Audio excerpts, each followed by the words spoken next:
Presidenti turk Recep Tayyip Erdogan ka bërë thirrje sot që retorika e armëve të lihet më njanë dhe palët të ulen e negociata për të ndalur konfliktin që vazhdon prej rreth 2 muajsh në lindjen e mesme.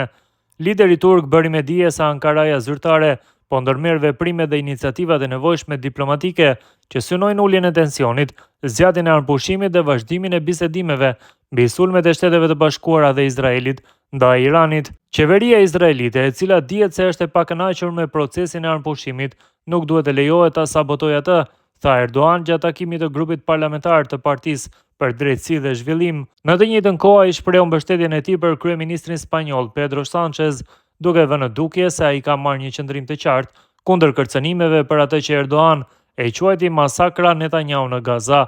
Negociatat nuk mund të zhvillohen me grushte të shtrënguara, armat nuk duhet të lejohen të flasin përsëri në vend të fjalëve.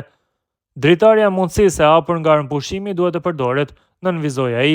Duke u referuar stabilitetit në rajon, ai deklaroi se paqja dhe siguria mund të arrihen pavarësisht politikave të qeverisë izraelite, duke nënvizuar se Turqia do të vazhdojë të shprehë qëndrimin e saj mbi zhvillimet në Gaza, Bregun Perëndimor dhe Libanin.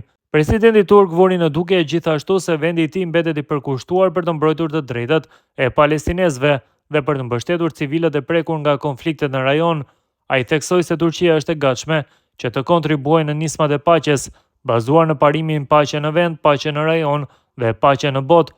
Duke u përgjigjur kritikave të kryeministrit izraelit Benjamin Netanyahu drejtuar atij personalisht dhe Turqisë, Erdogan tha: "U kujtoi vrasësve të foshnjave që flasin kundër meje dhe vendit ton disa fakte.